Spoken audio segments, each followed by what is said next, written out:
Week one is finally here, Steelers fans, and it's time to get ready for NFL action. I'm Chris Carter. This is the Locked On Steelers podcast. We're going to start getting you ready this week by talking about the tight ends and why they are going to be very important, not just this week, but all season long, and why Omar Khan's next move is probably going to involve tight ends. That, with a lot more about the week one matchup against the Atlanta Falcons. Let's get into it.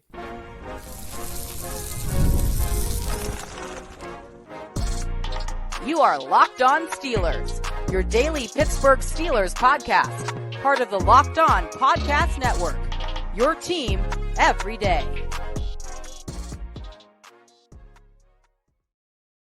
Hello and welcome to the Locked On Steelers podcast. I'm your host, Chris Carter, bringing you your daily dose of all things in the Pittsburgh Steelers. As always, you can find the show on your favorite podcasting apps and on YouTube. Like this video if you enjoy it. Subscribe to this YouTube channel to get all of your daily Monday through Friday episodes, as well as our bonus content. We thank you for making us your first listen every day because we're your team every day. And today's episode is brought to you by Prize Picks. The easiest and most exciting way to play daily fantasy sports is Prize Picks. So go to prizepicks.com/lockedonnfl and use code all lowercase LockedOnNFL, and you can win $50 instantly when you play $5. You don't even need to win to receive the $50 bonus. Get the Prize Picks today. Prize Picks. Run your game. All right, Steelers fans. So a lot of the talk last week was what was going to happen at wide receiver. What was going to happen at wide receiver? We kind of settled along. Brandon Ayuk probably wasn't going to happen. Maybe something else would. I did think something else would transpire. The Steelers signed 2 practice squad wide receivers who are probably going to be their extra guys to come and help on the outside while they're still figuring things out with Roman Wilson's injury. So that's that. But I don't think the Steelers are done. I think that they are eventually going to make a move at wide receiver, but it doesn't seem pressing for them right now. So we'll kind of put a pin in that right now. But one thing that I do think needs to happen is the Steelers getting this extension done with Pat Freiermuth sooner rather than later. And really, it needs to be soon, as in right now, as in like before week one, because we know the Steelers, they typically for the past, the entire Rooney's, existence basically since like the 70s, they don't negotiate in season. So unless you're the quarterback. So the Steelers, if they're going to extend Pat Freiermuth, who's on the last year of his deal, they need to do it this week. Otherwise, he's basically going to be a free agent going into the end of the season. And Pat Freiermuth, I think, is too important to this team right now to let go of. One, I think that he is a rising leader beyond even just the tight end part of things, just noticing the way that he moves about the locker room, the way the guys listen to him, the energy he brings to practice. I think he's one of those young guys that you want to keep around for several more years because he embodies what you want. He brings the effort. He's improved every year. He's getting there. You want him to be part of your system. Plus, he's also a really good receiving tight end, and he's going to be able to bring you playmaking ability. Plus, also, tight ends in this Arthur Smith offense, which you just signed up for, by the way, are a premium. When you look at how the Steelers operate right now, their number 2 receiver is Van Jefferson, but he's not their number 2 receiving threat.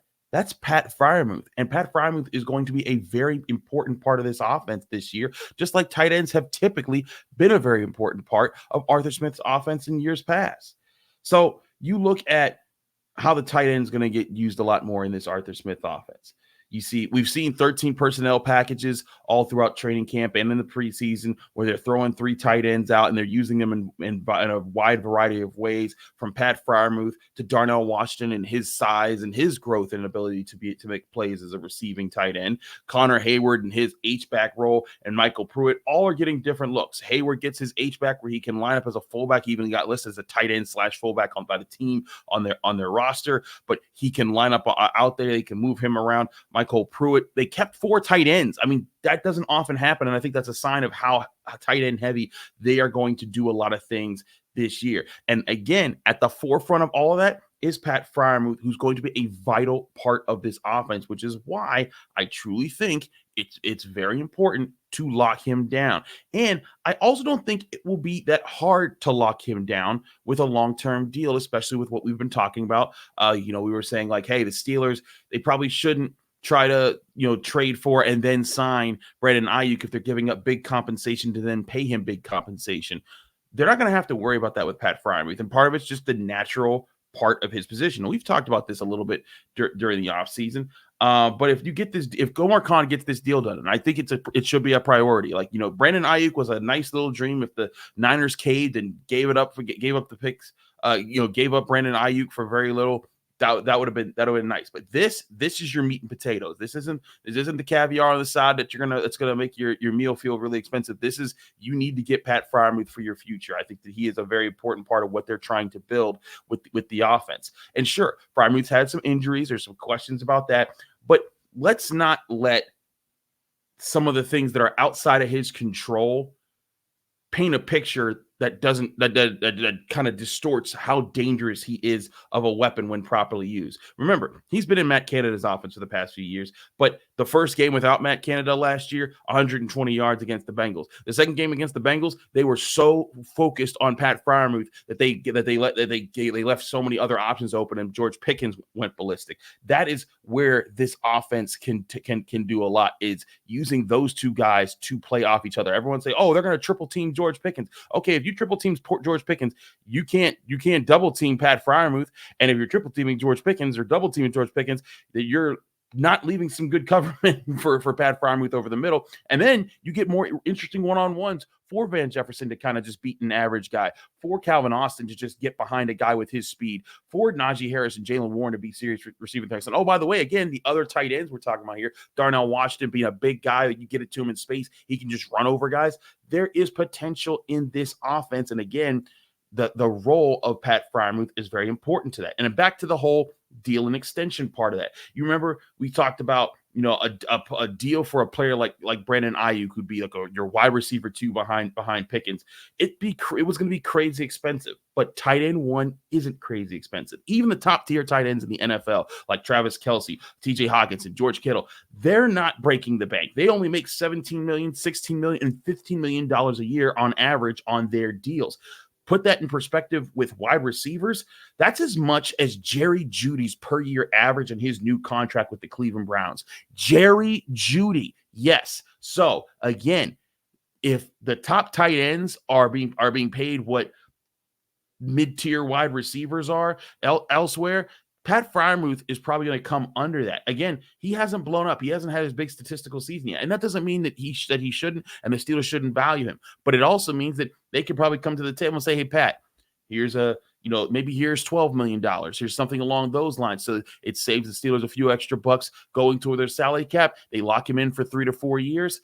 That's not a contract you have to worry about. And it's a very team-friendly contract. Meanwhile, Pat Freiermuth is getting paid. You're keeping him in the locker room, and both parties can be happy there. Now, I could be off with the number. That's just me spitballing. I'm not a contract guru. I'm not a salary cap guru. But just my understanding for how this should work, I think Pat Freiermuth and the Steelers can come together, get a number that works for both sides, keeps him with the Steelers long term, and also leaves the Steelers with a lot of space in their salary cap to build in future seasons with more additions to this offense, because they are going to need more additions to this offense very soon. So that's something that should be pretty straightforward, and it should get done this week. Up next, we're going to talk about one of the biggest concerns I have for the Steelers in week 1 against the Falcons, and it's a strength from the Falcons that lines up with a potential weakness of the Steelers because of injuries piling up and just overall evaluations of how they performed in the preseason. And you're probably guessing it does involve the Steelers offensive line. We'll talk about that next here on the Locked On Steelers podcast. Chris Carter, don't go away. We'll be right back. But first, I want to remind you, this show is also brought to you by Game Time. Summer's winding down and fall's almost here. It's a great time to see live concerts, football games, and get ready for the Major League playoffs.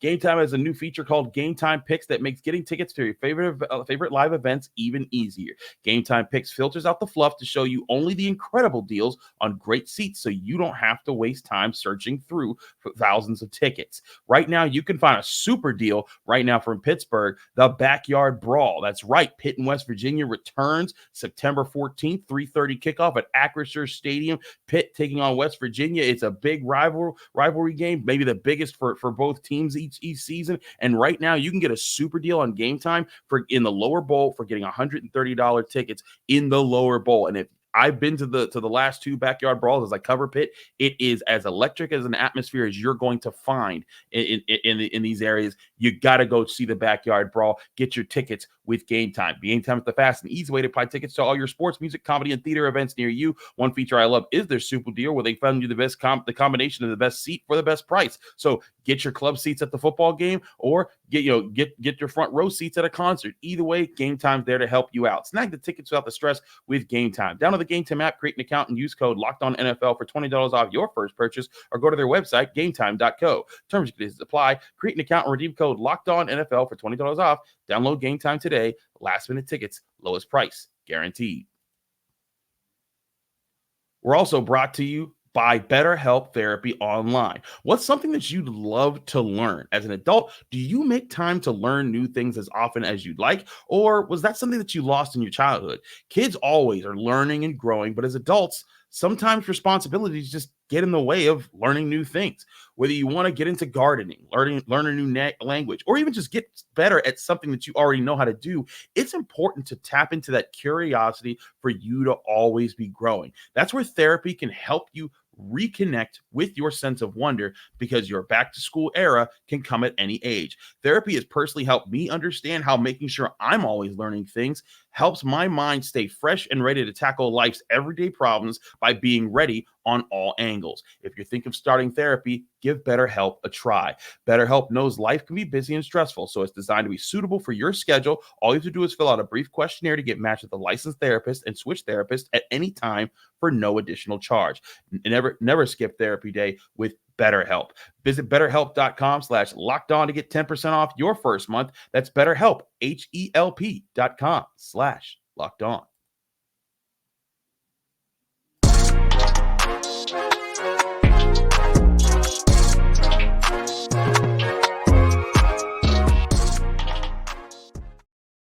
We're back here on the Locked On Steelers podcast. I'm your host, Chris Carter. Let's get back to talking about football. And it's week 1, and thank goodness it's week 1.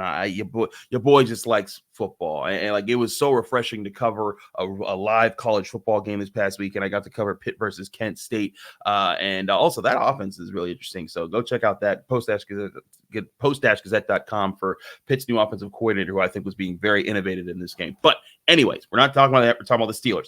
Let's get to this week, and they're playing the Falcons. And the Falcons don't look like they're going to be the pushovers that they've been in some of the recent years, because they've made some additions. Now, their offense looks like it's talented. Kirk Cousins, Bijan Robinson, Kyle Pitts, Drake London.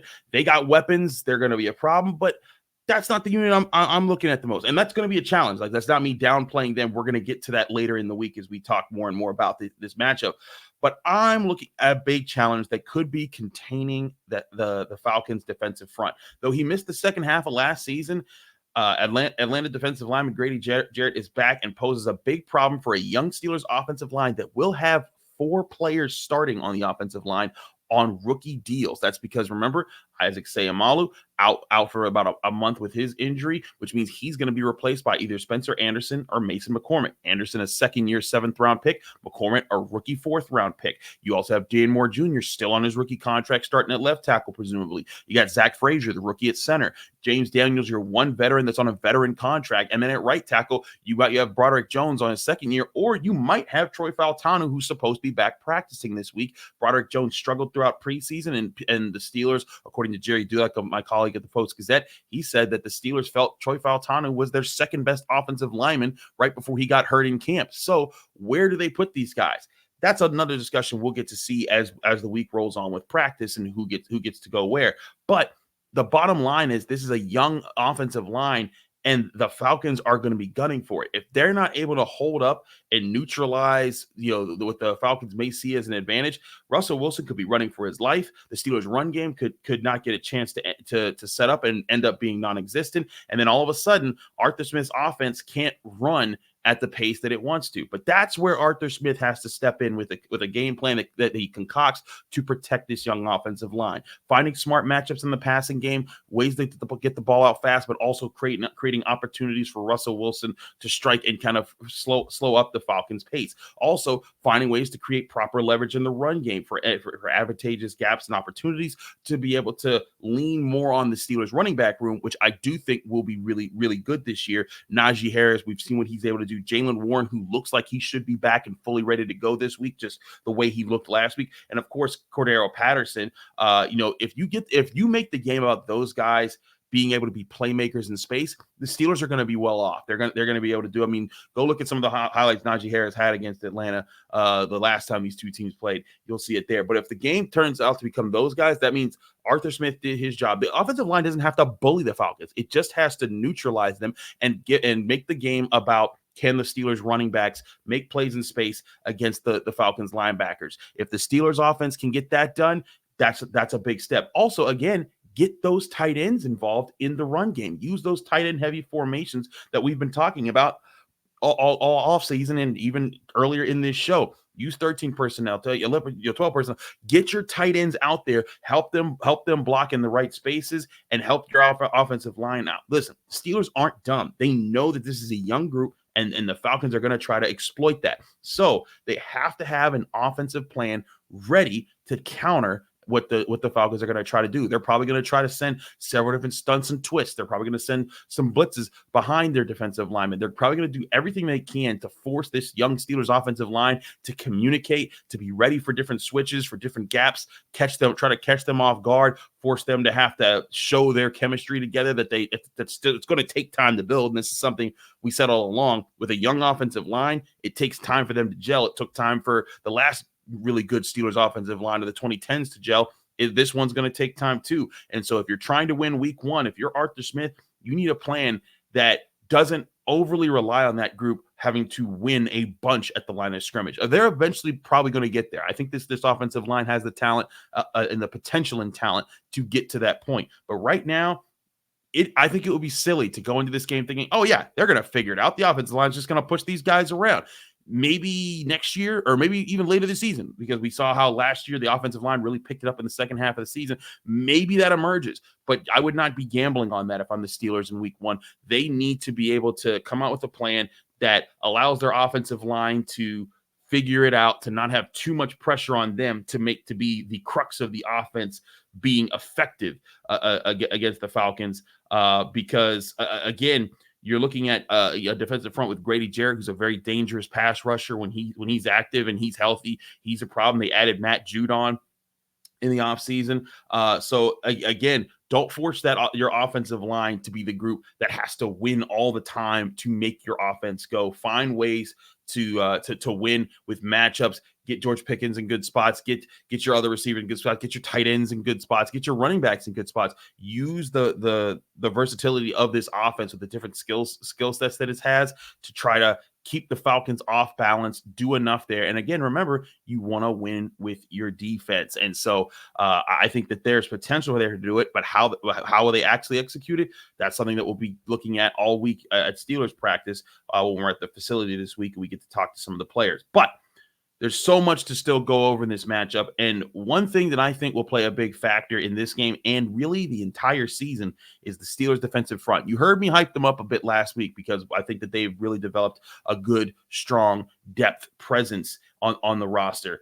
But the Steelers have a defensive front that I think the Falcons really need to worry about and the NFL needs to really worry about. And I'll talk about how that defensive front can turn the tide for the Steelers in a lot of games this year, maybe even more than they have in the past few years. I'll explain why that is next here on the Locked On Steelers podcast. I'm your host, Chris Carter. Stick with us. We'll be right back. But first, I want to remind you that today's show is also brought to you by Prize Picks. Prize Picks is the easiest and most exciting way to play daily fantasy sports. Unlike other apps or on Prize Picks, it's just you against the numbers. Instead of battling thousands of other players, including pros and sharks, you pick more or less than on a 2 to 6 player stat projections and watch the winnings roll in. Prize Picks is the fun new daily fantasy game that everyone needs to start playing right now. And they have special deals all month to help you you get a head start and start winning with the NFL season. For example, right now, if you go on Prize Picks, Caleb Williams, more or less that you have to figure out is 1 passing yard. So that's an automatic win every time Caleb Williams, the first overall pick that went to the Chicago Bears at quarterback, every time you pick him, you can add that to your Prize Picks win count every single week. That's right. Boost your Prize Picks all this month with an automatic win by picking Bears rookie quarterback Caleb Williams to just get 1 yard, and you can stack your wins with other Prize Picks on the Prize Picks app. So on Prize Picks, you can also win up to 100 times your money with as little as making 4 correct picks. Prize Picks also includes the NFL, NBA, NHL, MLB, and college sports, and so much more. Download the Prize Picks app or go to prizepicks.com to sign up and play daily fantasy sports. Go to prizepicks.com/LockedOnNFL. Use code LockedOnNFL, and you'll get $50 instantly when you play just $5. That's Locked On NFL, all lowercase, to receive a $50 bonus for just playing $5. That's on Prize Picks, the app you got to download today. Go to prizepicks.com or download the Prize Picks app on your phone today. Prize Picks, run your game.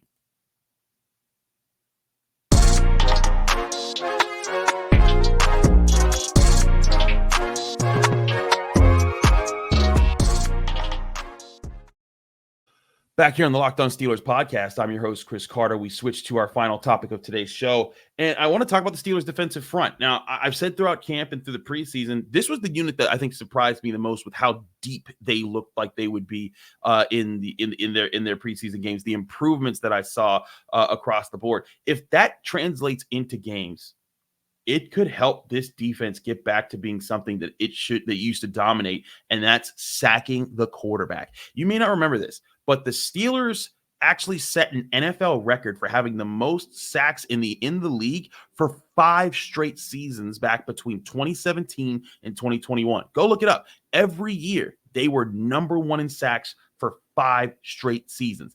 That was insane. No one had ever done that before. I think no one had actually done more than back-to-back seasons before that run. And TJ Watt, of course, 2017 was the year TJ Watt got drafted. The Steelers led that year. The first year that they lost it, TJ Watt got injured. So a big part of that. So in 2022, the streak ended. TJ Watt missed half the season. The Steelers pass rush fell off. They fell into the middle of the pack. But even last year, when TJ Watt was healthy, they fell outside the top 10 in it. They were better than they were the year before, but still not all the way back to where they were at being dominant. But a big factor last year might have also been injury, as well as Cam Hayward, who had recorded 10-plus sacks in each of the previous 2 seasons before 2023.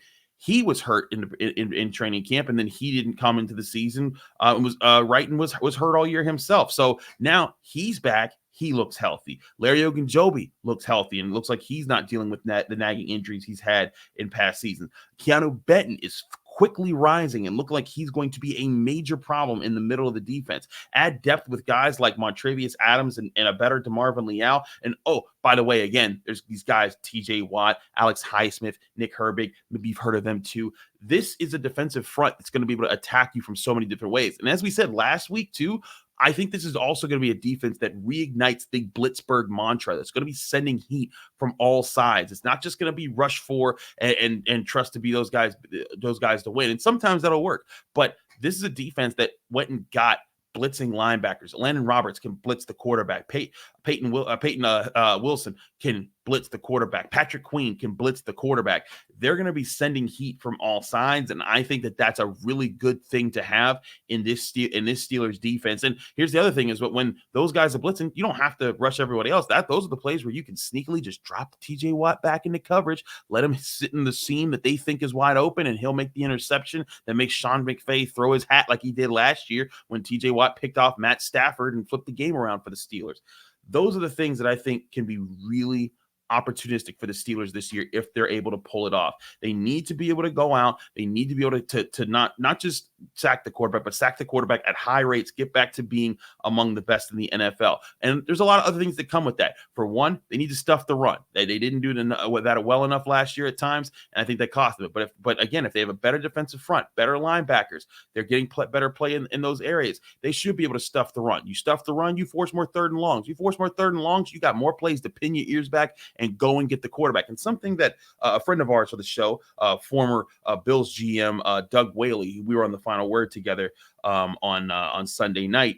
And he brought up something that was really important too. He's like, hey, like, it'd be nice if the offense could finally give the defense some leads to protect, and not just 3-point leads and 4-point leads at the end of the game, but actual like 7, 10, 14-point leads where teams, when they get to that late third quarter or early fourth quarter, they start to get desperate. And then that's when they start having to hold on to the ball, look further downfield, not try to have to do everything quickly and in time. And then those are the plays where the pass rush gets home more often. You get a chance to rack up those sacks.